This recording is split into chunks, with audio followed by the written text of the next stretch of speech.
Yeah, well, thank you guys all for joining.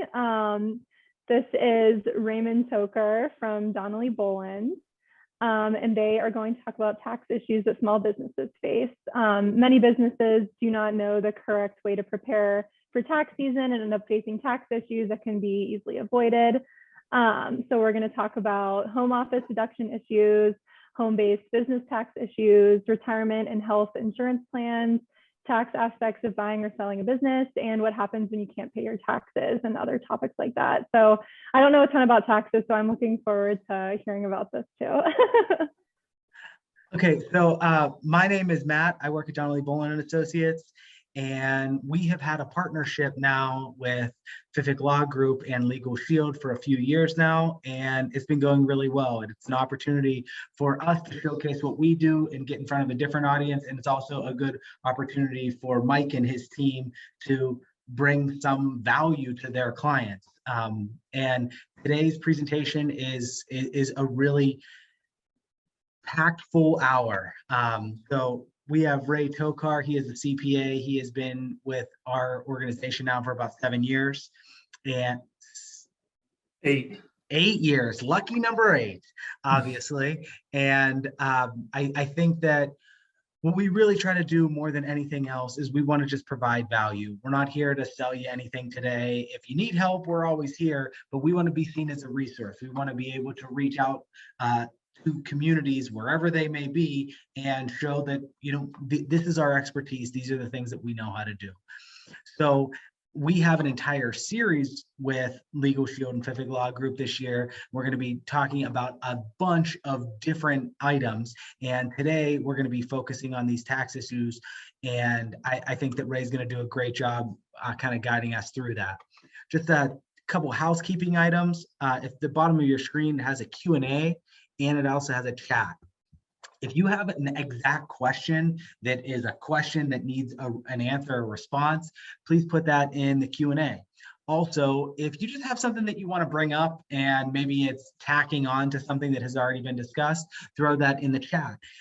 That's kind of the distinguishing point between the two. We want to be as responsive as possible. And honestly, we don't want this to just be like a one-way street. We want to hear from you, and Ray will be able to, you know, field questions right on the spot. And I think that really makes these seminars the most impactful. So without further ado, Ray, take it away. All right.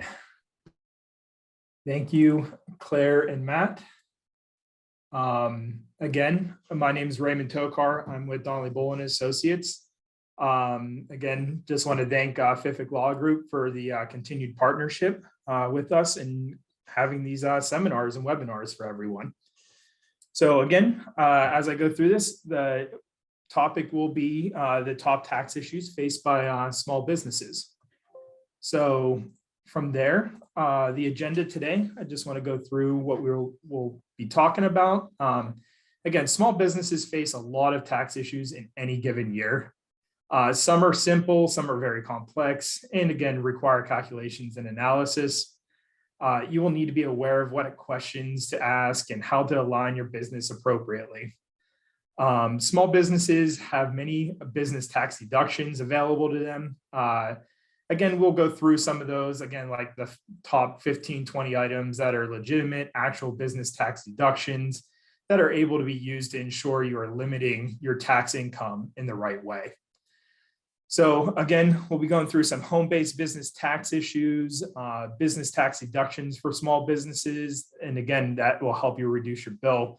Again, go through those specific line items, maybe go through some retirement plans and health insurances that are deductible for businesses. Then I'll go through some, small tax law updates for 2022.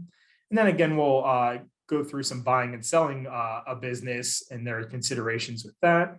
And then again, we'll wrap up from there. And again, I have the Q&A chat box constantly up, and I have the chat box as well. So if there's any questions you have, I might look at it, throw it up on the screen, or at least present it to everyone and answer it if I can. So, and then at the end, we can finish up any questions as well. So moving forward, again, we're going to start talking about the home-based business tax issues. Again, these are eligible to deduct all normal business deductions that are available to every business.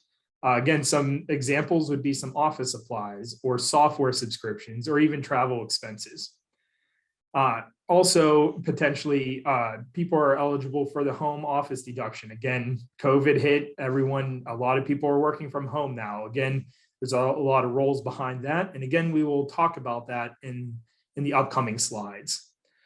But the biggest thing is the maintenance of the details and records is the key business items for tax deductions. And you need to understand the categories that are eligible as business deductions. Again, it is very critical to have a strong relationship with your tax accountant to ensure you are handling everything in the appropriate manner.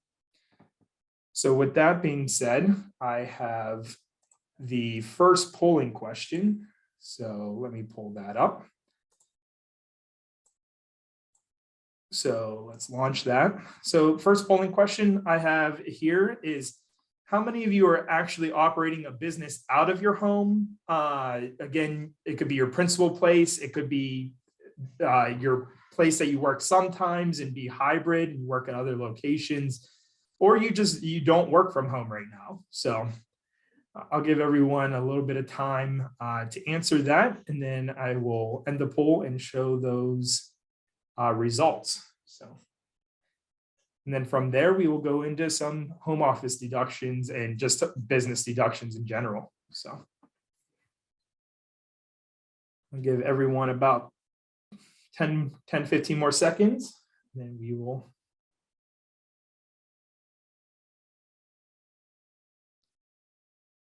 All right, it looks like mostly everyone has answered it. So let's end the poll and share the results. And you can see about 58% of us are solely working a business out of their home at this point. And only about about 8% of people are, hybrid, and about 33% of people don't work from home and are mostly in the offices. So, all right, so moving on. Let's go through some small business tax deductions. And again, these are the most common ones. I might not have every single one up here, but again, if you're operating a business, you will most likely have these items.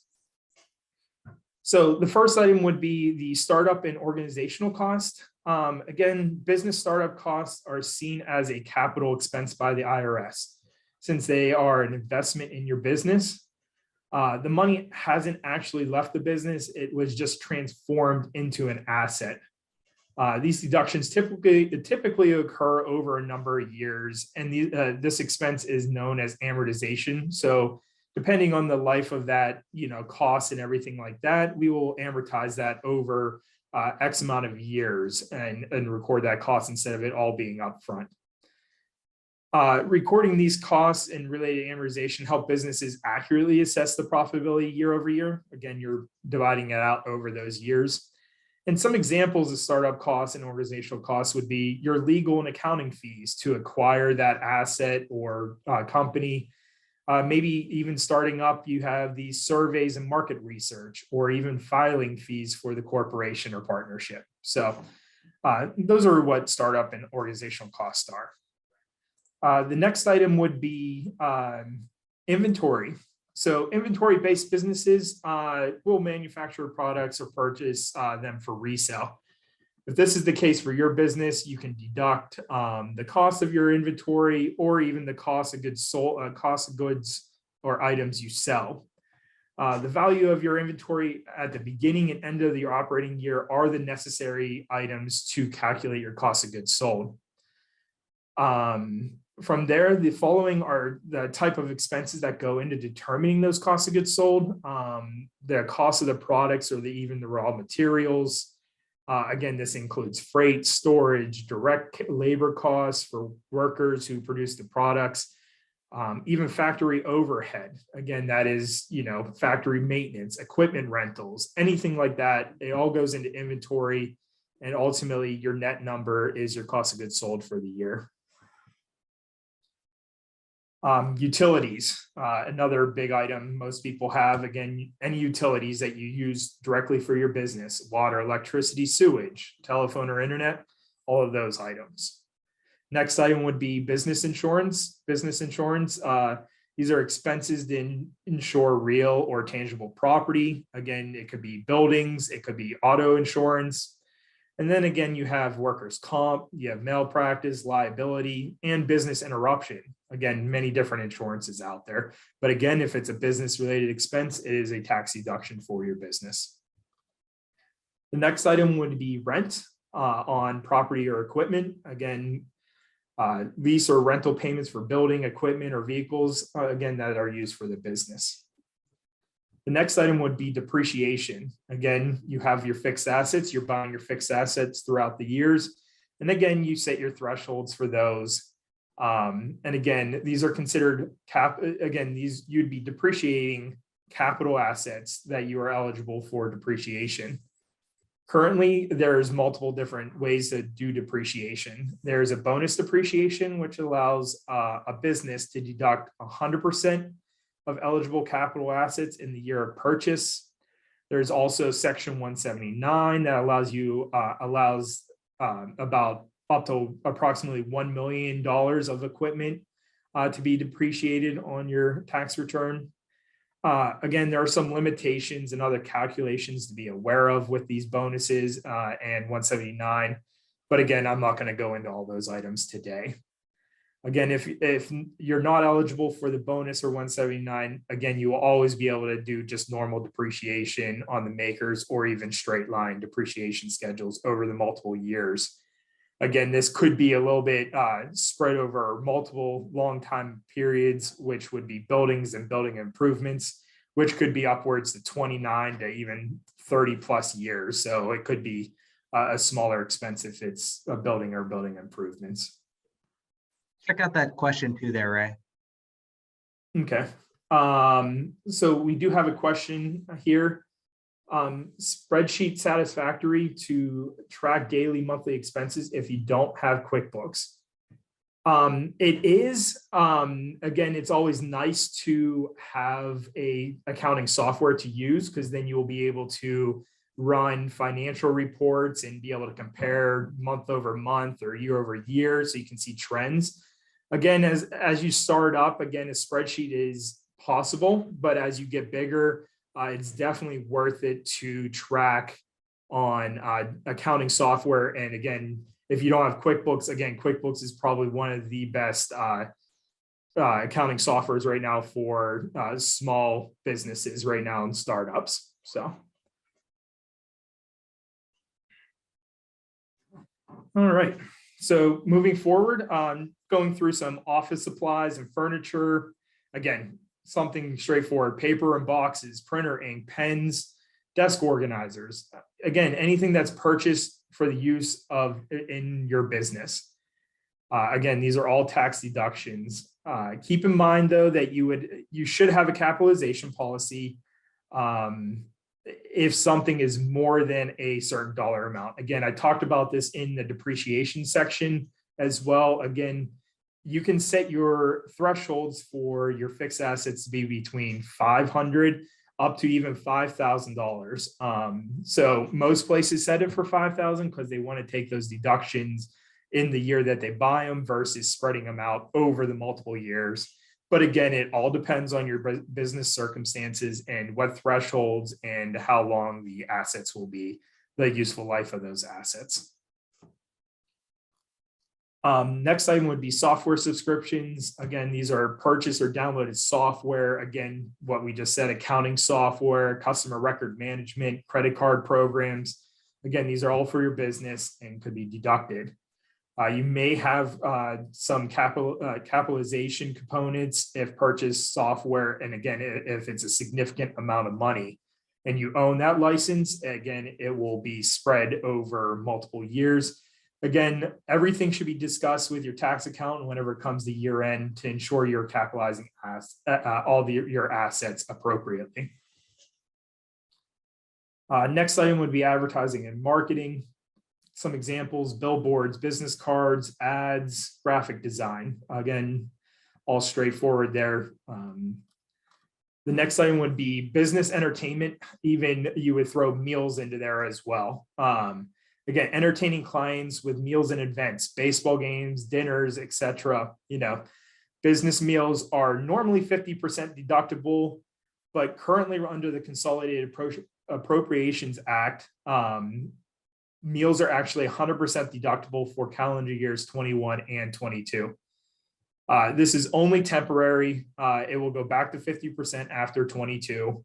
And then again, some entertainment is not deductible at all for purposes, but maintaining your receipts and records, noting the event, who all attended, the purpose, again, will help you maximize this deduction whenever it comes to completing your tax return. The next item would be travel. Again, this includes airfare, tolls, hotels, taxis, any expenses incurred to travel away from your primary place of business and conduct business elsewhere. The next item would be interest. Again, if you have a small business loan, you can make interest payments on what you're borrowing from a lender. Those interest payments are usually fully tax deductible as long as the loan is used to cover your business. To claim this deduction, the business owner must be legally liable for the debt, and the business owner and lender must have a debtor-creditor relationship. Again, in other words, the loan must be a traditional lender and not a friend or family. Next item would be bad debt. If you ever lent money, or again, on accounts receivable, you're completing services and someone hasn't paid you yet, but you're booking that revenue. Again, you just need to be able to prove that it was a business debt or rather than a personal debt. The IRS defines bad debt as a loss from the worthlessness of a debt that was either created or acquired in a trade or business or closely related to your trade or business when it became partly to totally worthless. So when you know it's pretty much not going to be collected or in any regards to that, you ultimately can write that off as a bad debt and take that deduction on your tax returns. Another question in there, Ray. Okay. Yep. So then I have another question. Can we deduct magazine or industry organization subscriptions? I would say yes, depending on your business and everything like that, as long as it's kind of related. If you like a doctor's office, you're buying a magazine, so it's in the front office. Again, those are supplies that are used for your business. And again, it can go under dues and subscriptions. It can go under office supplies. But yes, as long as it's kind of part of your industry and everything, and it's useful for your business, that is definitely something that would be deductible. And then the last four more items that I want to talk about. Again, taxes. It could be your income taxes, real estate, sales tax at the federal, state, and local, and as well if you have salary and benefits, your employer portion of your payroll taxes.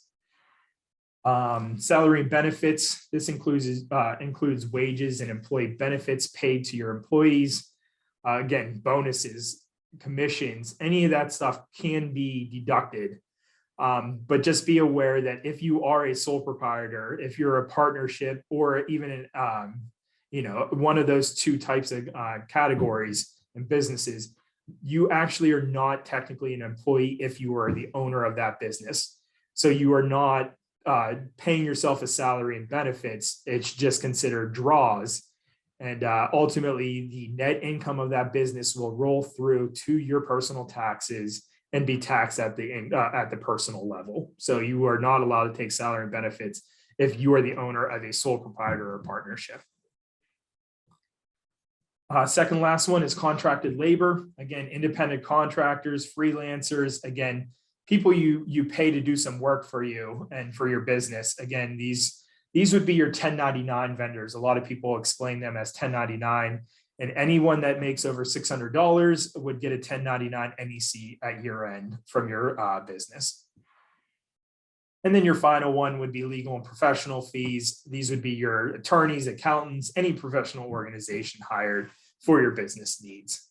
So those are the most common tax deductions, and we can move forward from there into some home office deductions. So what I want to go through on home office deductions would be, what is a home office? The eligibility requirements for a home office, how to calculate how much you can deduct, and the limitations on those home office deductions. So what is a home office deduction? This is where taxpayers can claim a business deduction for expenses related to a qualifying use of all or part of a residence for business conducted in the home. Some eligibility requirements would be the home must be one of the following. It needs to be the principal place of the business, place to meet patients, clients, or customers in the normal ordinary course of business. It needs to be a separate building, not attached to the home where ordinary business is conducted, or even if the home is the only fixed location of the business, a space that is used to store inventory or even product samples. On a side note, unreimbursed expenses of maintaining a home office are no longer deductible on your Schedule A on your tax return as a miscellaneous itemized deduction. These were suspended during part of the Tax Cut and Jobs Act, and these were cut in tax years 2018 through 2025. So we will see what happens after that. This only applies to employees who work from home and may be required to maintain an office space for this work. So how do you calculate your home office business deduction? So there is two different methods, but they made it simplified 5 years ago, which streamlined the calculation and made the record keeping requirements way simpler. Ultimately, you want to take your allowable square footage of your home, use exclusively for your business. Again, it can't exceed 300 square feet. That's the limitation on that. And then ultimately, you just multiply this by $5 per square foot. Big thing here with limitations, the deduction cannot exceed the business gross income, less business expenses, and any amount in excess will not be permitted to be carried over. Again, this will all be part of your Schedule C whenever you're completing your taxes. On the other side, you can actually do the full calculation method. Again, you can calculate the percentage of your home used for the business. Again, you're just doing your square footage by the business divided by your total square footage of your home. Then you can determine your actual expenses. So again, utilities, taxes, insurance, anything, but definitely keep records of these expenses because again, if the IRS ever comes to audit you, they will ask you for all this information. Again, you just multiply the percentage of the home office by the actual expenses for the total home to determine the balance. The deduction again cannot exceed gross income less business expenses. However, in this calculation, the amount in excess of the gross limit can be carried over, unlike in the simplified calculation method. Again, for this method, you would complete Form 8829. So with that, I have another polling question. Again, it is based off of home office, or actually it's going to be based off of the retirement plans that I'm going to talk about next. So here you guys go. Just wanted to know, does your business currently have a retirement plan in place? And again, what type? Because I'm going to go through those types of retirement plans on the next slide. Again, do you have a 401k or a 403b? Again, nonprofit or profit. Do you have a SEP, IRA, a simple, or even a traditional? Or again, there's no retirement plan in place, but maybe that's something that your company is looking into in the near future because it's great to have for your staff.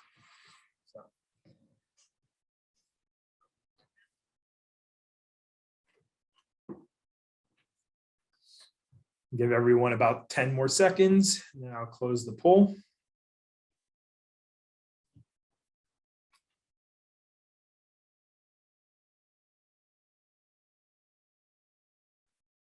All righty. Let's end the poll, show the results.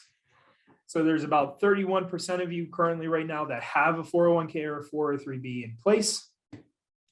8% of you have a SEP or simple IRA or traditional, and about 62% of you don't have a retirement plan in place, which is probably very surprising to me because that is the number one thing that a lot of employers go towards now is setting up a retirement plan, just because a lot of things have changed and no one knows where Social Security will be at in many, many years. So, all right. Moving on.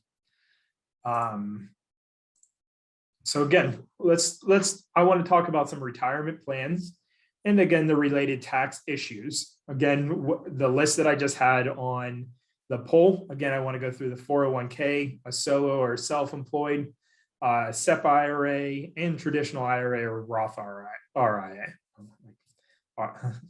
So moving on, some plan options are good for your business owners, only business owners, while others can benefit your current and future employees. So the first one I want to go through is the solo or self-employed 401k. This covers only the business owner or business owner and spouse. This allows you to contribute as both the employer and employee. Again, as a result, your annual contributions limit is doubled actually to $58,000 in 2021 and actually just increased to $61,000 for 2022. As well, if you're over the age of 50, there's an additional catch-up contribution and you can get a total of $6,500 there as well. Again, the contribution cannot exceed the compensation received in the calendar year. A one participant 401k plan is generally required to file an annual report and it's on form 5500 EZ. If it has at least 250,000 or more in assets at the end of the year. A one participant plan with fewer assets may be exempt from the annual filing requirement in general. So it's just something to be aware of if you do have a 401k. The next one is the SEP IRA. This is a simplified employee pension. That's what that stands for. This is a good choice for self-employed or business owners with no employees. Once employees start coming on board, this type of plan often becomes prohibitive and very expensive. It can provide a significant source of income at retirement by allowing employers to set aside money in retirement accounts for themselves and their employees. A SEP does not have the startup and operating costs of a conventional retirement plan, but it allows for a contribution up to 25% of each employee's pay. So it is very easy to establish. There are no filing requirements and only the employer contributes. The next one is the simple IRA. This is a savings incentive match plan for employees. Again, this allows both employees and employers to contribute to an IRA. This is best for small businesses to start a retirement savings for their employees, where another current plan does not currently exist. It's very easy to establish. There's no filing requirements, and as well, the employer cannot have any other retirement plans. The employer is required to contribute each year either a matching contribution up to 3% of compensation, not limited. Again, this is not limited by annual compensation limits or even a 2% non-elective contribution for each eligible employee. Under the non-elective contribution formula, even if an eligible employee doesn't contribute to his or her simple IRA, that employee must still receive an employer contribution to his or her simple IRA equal to 2%. Employees may elect to contribute, and employees is always 100% vested, all in simple IRA money. And then the last one is a traditional IRA or Roth IRA. Again, the first three plans discussed are specific to small business owners. You can also simply open a traditional IRA or Roth as an individual to help with retirement. Traditional IRA contributions are made pre-tax, where Roth are after tax. And this will come into play when distributions begin from your plan. So whenever you go to retire after 50. The max annual contribution for this is much lower. You can only contribute about $6,000 a year. And as well, if you're over 50, you can contribute an additional $1,000, so you can contribute up to $7,000. With any of the above plans, the money amounts contributed may be considered business deductions on your tax return. It is best to discuss again with your tax accountant for your specific situation. So a lot of different things going on there, but I have a couple more questions coming in before I go on to the next slide. As a solopreneur, which of the plans can we have simultaneously, and therefore what is the max amount to catch up over 50 years old? So again, as I discussed, you cannot have a simple plan and have another plan in place. Again, it's best to have one plan so you have your contribution limits.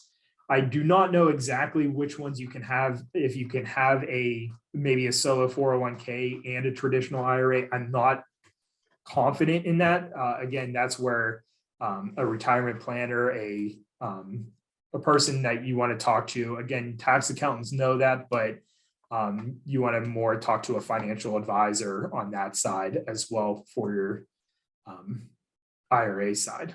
So the next question, can I use my HSA to pay for dental expenses? So this is actually going to be something that I'm going to be talking about next. So once I get through the healthcare section, I will then touch base on that next question. So again, the next item I want to talk to you about is the health insurance plans. Again, what options are out there and what related issues come into play with each one of these types of health insurance plans. Again, offering health insurance is a great way to attract and retain top talent. And then again, additionally, the Affordable Care Act requires that any business with 50 plus employees must provide affordable health insurance to their employees. So it's something to keep in mind. Once your employees are growing and you have more than 50, you must have one in place. So then there's 3 different types of plans for small businesses under 50 employees. There's a small group insurance plan, a self-funded plan, and HRAs. So under the small group insurance, this is typically the primary option that most businesses choose from.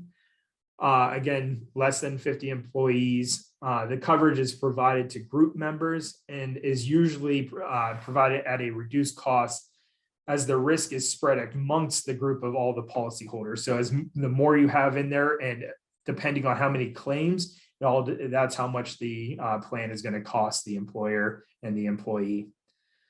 Again, you can share the cost with everyone in this plan. As the employer, you can actually determine how much the company is going to cover of those premiums. And then you have the employees contribute through payroll withholdings to offset some of the business costs. There's multiple different plans within the small group. Again, it could be a PPO plan, an HMO, and again, multiple different plans. Again, you need to determine the best one that makes the most sense for your market and business. You can also purchase through the shop exchange, and I will talk about tax credit on the next slide about those credits for if you shop through the exchange. And then some items to keep in mind, these plans can become very expensive. Again, these premiums get readjusted every year depending on your claims and as well the market itself. So these premiums can typically increase sometimes very drastically year over year.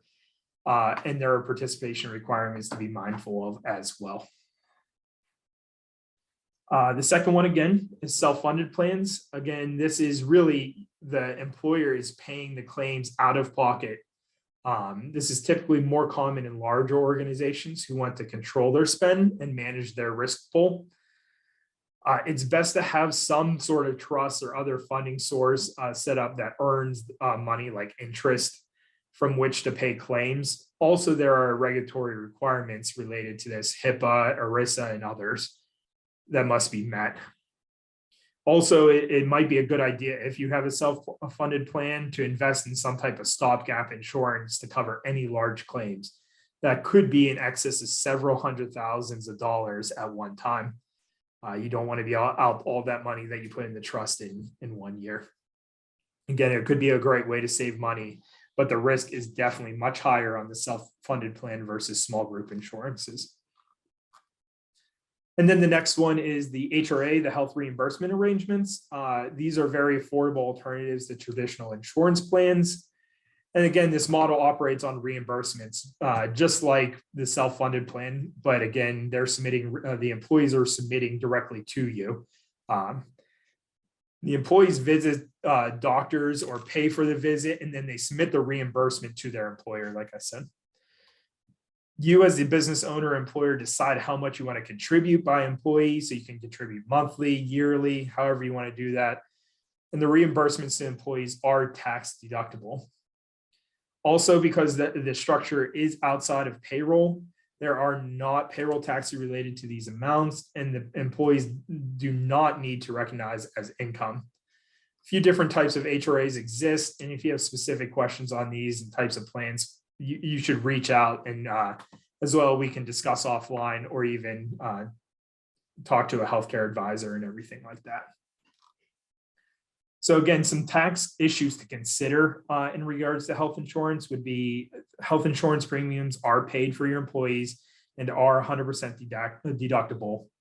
And however, though, those premiums paid for the business owners are not tax deductible. So again, if you are a sole proprietor or if you are a partnership or even an S corp, if you're paying owner insurance that is not deductible through the business, is considered a draw, and it is, I believe, a tax deduction more on the personal tax side versus the actual business. So if you're just getting insurance for yourself and you're just the owner and by yourself, you're not going to be able to get that deduction on the business side.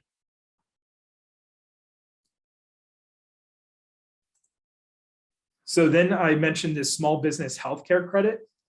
Again, this benefits employers who have less than 25 employees.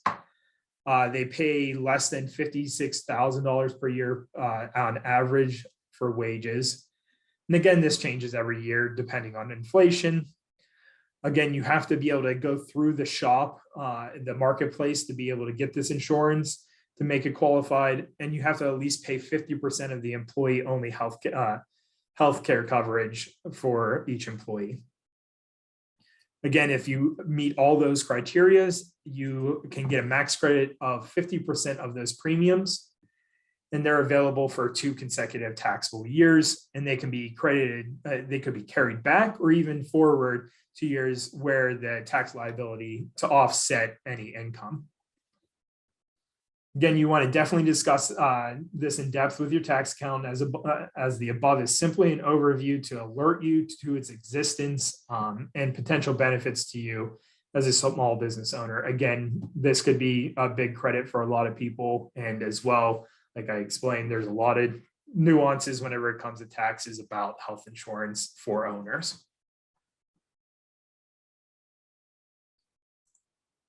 All right. Moving on, I wanted to talk to you about some updates to the tax laws for 2022, just showing you some inflations or even anything that has changed for businesses or individuals here. So in 2022 tax year, third-party payments networks like PayPal or Venmo, again, they set this into place, and they must send everyone a 1099-K form if you're paid for over $600 for goods and services. It used to be based off of transactions. Again, it was only sent if you received over 20K in payments and had more than 200 transactions on those sites. So again, these rules have significantly changed, and be aware that you might be receiving more 1099Ks throughout the year. Again, remember, this does not apply to payments from family or friends. Those are still excluded and everything like that. In regards to parking and transportation, employers will be able to provide up to $280 per month. Again, this is up from $270 in 2021 for bus passes and parking and other transportation related benefits for the employees. The business mileage rate, again, for 22 went up to 58.5 cents and from 56 cents. And again, potentially might be going up in the near future due to gas prices and everything like that. And then the last item I want to talk to you about is the qualified business income deduction. The qualified business income is the net amount of qualified items of income, gain, deductions, and loss respect to any trade or business, meaning a business profit, pretty much net profit. Income that does not qualify is capital gains and losses, dividends, interest income, and income earned outside of the United States. You could potentially be able to deduct up to 20% of qualified business income. But there is a phase out provision in regards to this deduction. The income limits were increased in 22 to 170,000 for single filers and 340,000 for joint filers. Again, I can't stress it enough. You will always want to work closely with your tax accountant to take advantage of all tax benefits for your business and individual based tax return as well. All right. I have a third polling question. Pulling that up now. Okay, I just the next couple slides I want to talk about selling a business or purchasing a business, and I just want to know, have you purchased one, sold one, assisted in a purchase, or have not in the past or in the near future? So give everyone a couple minutes, or not a couple minutes, I'll give everyone a couple seconds to answer that, and then I will start going into that.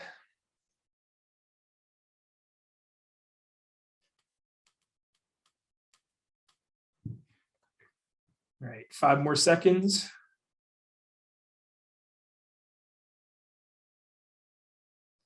All right. So 13% of you have said you purchased a business. No one has actually sold one or done both. And 88% of you have not been involved with this, but I will share you some. Yeah, and here's the results as well. Sorry, I forgot to share them, but I will start to go through that. And first item that I want to do, again, just showing buying and selling a business. Again, under the current tax law, mergers and acquisition activity can essentially be structured in 2 different ways. It could be stock ownership or the transfer of the assets, purchase of the assets. The merger and acquisition activity definitely slowed down in 2020 due to COVID, but again, definitely has hiked up more in 21 and definitely going to be even more in 22. So a stock acquisition, a buyer can directly purchase a seller's ownership interest if the target business is operated as a C or S corp, as a partnership, or even an LLC that's treated as a partnership for tax purposes. The current corporate tax rate is 21%, which makes the buying of the stock of a C corp somewhat more attractive. The corporation will pay less tax and generate more after-tax income. Plus, any built-in gains from appreciated corporate assets will be taxed at a lower rate when they're eventually sold. The current laws reduced individual federal tax rates, but have also made ownership interest in S corps, partnerships, and LLC way more attractive as well. Again, S corps, partnerships, and LLCs, depending on what you're electing, is pass-through income. But it's taxed at the lower rates on a buyer's personal tax return. So you will get a K-1 and ultimately put that on your personal tax return. However, the current individual rate cuts are scheduled to expire in 2025. And depending on the actions taken in Washington right now, they could be eliminated earlier. So keep in mind that, President Biden's in the office and has proposed an increasing the tax rate on corporations up to 28%. And also he also proposed increasing the top individual income tax rate from 37 to 39.6. So it's something to keep in mind in the near future. Again, nothing has been set in stone yet. And then the purchase of assets.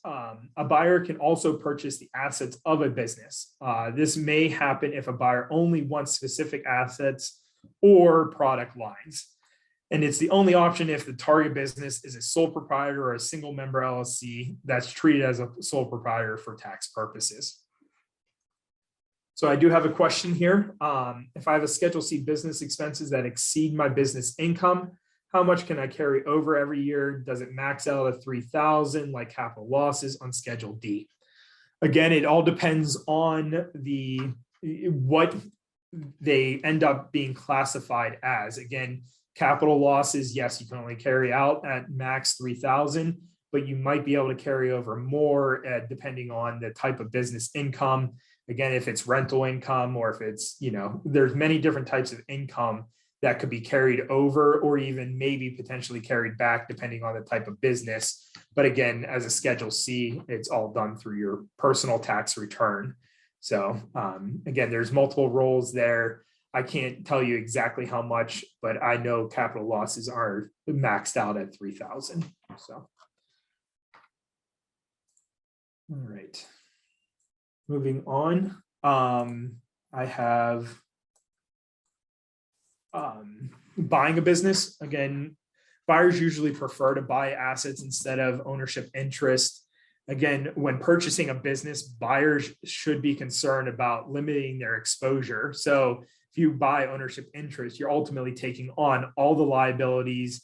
And again, there might be undisclosed items and as well that you can minimize taxes.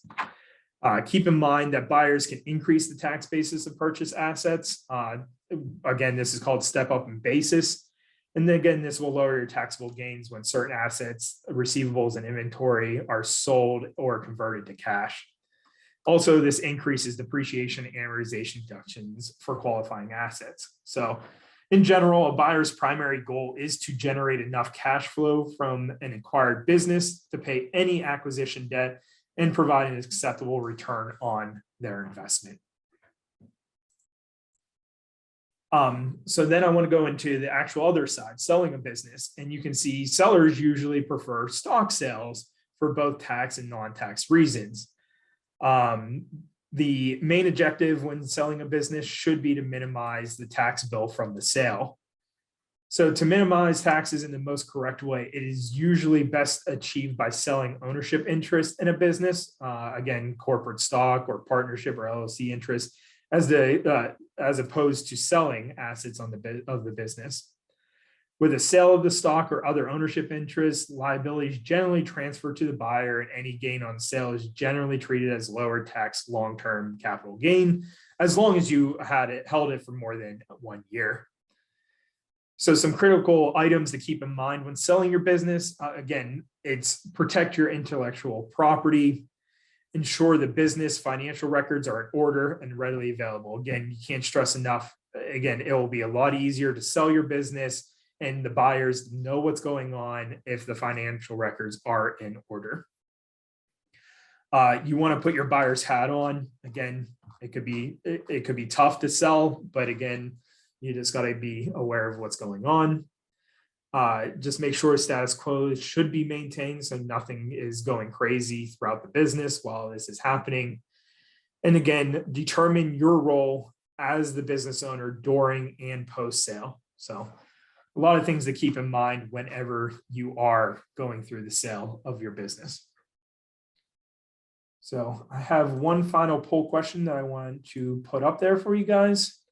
I want to see, are you going to be testing the water of mergers and acquisitions during the balance of 22 or not? Again, not a lot of people go through it, but again, some people might be. So,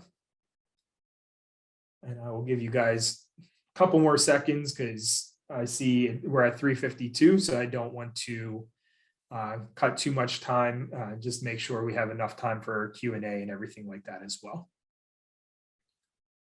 So 5 more seconds. All right. And the poll, you can see about 17% of you said that you will, and about 83% of you will not. And no one's currently on the fence about it. So moving on. Again, I have some tips to reduce your taxable income. Again, you want to monitor your AGI.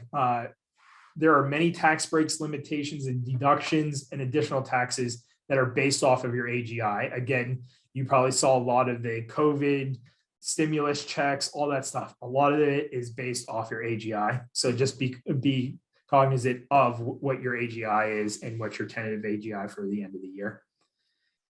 Be strategic about your business. By planning and forecasting and budgeting your expenditures, you can bundle items in certain years, like equipment purchases or charitable contributions, to get the most impact of available tax deductions or credits, as well as determining how tax rate fluctuations could work to your business advantage. Again, don't forget your carryovers. Every carryovers are all different, but again, be aware of what's going on there. Certain deductions and credits have limitations that can prevent you from using them fully in the current year, but could permit a carryover to future years, and carryovers are definitely a way to reduce your taxable income. And then don't forget about tax-free fringe benefits like retirement plans and medical coverage and health savings accounts, or even low interest loans from the business and stuff. So definitely some tips to reduce your income. So the last item I want to talk about is satisfying your tax liabilities and what if you can't. So I'll go through this. First, there is a failure to file penalty if you don't submit your tax return by the filing deadline. So be aware of that. Or the extended deadline if you are granted extension. A failure to pay penalty could apply if you don't pay your taxes in full. If you haven't been making estimated payments throughout the years, you may have to pay a failure to pay proper estimated tax payments. So be aware, you need to talk to your tax accountant, make sure you're making estimated tax payments throughout the year, depending on your income, and keeping good records, again, is cognizant of that. These penalties all fluctuate, but can range from 0.25% all the way up to 5% and accrue monthly, and sometimes with interest applied each month. So be careful of that and call your IRS and see if they can defer, interest and put it on hold for a couple months. There's always different ways of that. Again, this may trigger a late filing penalty, but that penalty is much lower than a failure to pay penalty. You always want to make at least a partial payment and try to obtain an affordable payment plan on the balance. This payment will help reduce any related penalties and interest. Again, the IRS offers two different things. You can do a short-term or a long-term payment plan to individuals, including sole proprietors, and long-term plans to individuals and businesses. Short-term is a payment that lasts, 120 days or fewer, while long-term can be well over 120 days, depending on how much you owe. You may be able to apply for a payment online. There's a setup fee for long-term plans, which can vary depending on how you apply and whether you agree to make automatic payments. And as well, your payment amount can always vary depending on how much you owe. While enrolling in the payment plan, it could lower your failure to pay penalty, but interest will continue to accrue on that unpaid balance. So always be aware of that. If you think you'll be able to pay your taxes, just not right now, consider asking the IRS to temporarily delay its collection proceedings and put your account into currently not collectible CNC status. You can contact the IRS to see if you are eligible for CNC status at any point. And then if you cannot afford to pay your taxes in full and you can't afford a payment plan, you might qualify for an offer in compromise. The IRS's offer and compromise program allow a taxpayer to settle for less than the full amount owed if they meet strict IRS criteria. You'll have to at least file a tax return, pay this year's estimated taxes, and pay the current quarter's federal tax deposits if your business has employees. And then additionally, qualifications can depend on your income, assets, expenses, and ability to pay.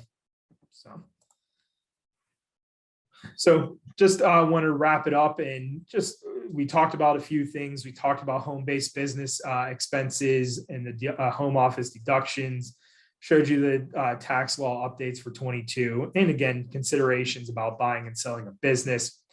And again, helping satisfy those tax liabilities when those funds are not available. So with that, I just wanted to see if anyone else had any questions at the end. Check in the chat pod in the questions side, but yeah, we can that, wait. I We can would- wait a couple. We can wait a couple minutes to see if anyone jumps anything in. But I think we can all agree that Ray really covered a ton of ground here.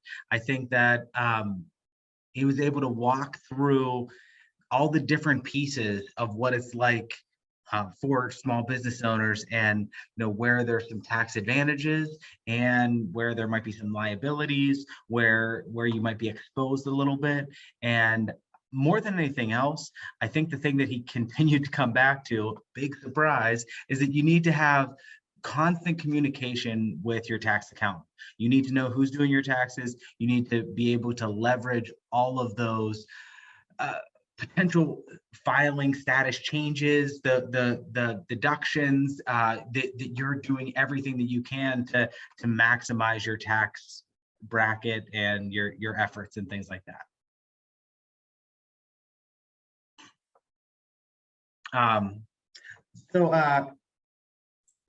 Right now we don't have any new questions in here. Once again, I just wanted to say thank you so much to FIFIC Law Group and Legal Shield for inviting us to this event, for allowing us to talk here. And after all of this is over, one, on Legal Shield's end and FIFIC Law Group, this is going to be up on their website. This is going to be up on their YouTube page. So if you want to go back and check out anything, but also we send out a very, very brief survey for these things. It takes 2 minutes to fill out the survey. And the thing that I like about them is it tries to show you, hey, what do you want to hear about in the future? Because when we talk about programming and we talk about what types of things we can cover, it really comes from you. What other people want to hear, we take that very seriously. We do communications, we do HR, accounting, taxes. We do a lot of different things that touch a lot of different parts of the back office suite, and we would be happy to put on these through this partnership, as long as you all tell us what you want to hear. Do you have anything, Claire? No, thank you guys so much. There was so much useful information packed into there. So I think that everyone will really benefit from that. Wonderful. All right, well, if we don't have any other questions, thank you all for joining today. Look forward to seeing you at another one of these. Okay, bye.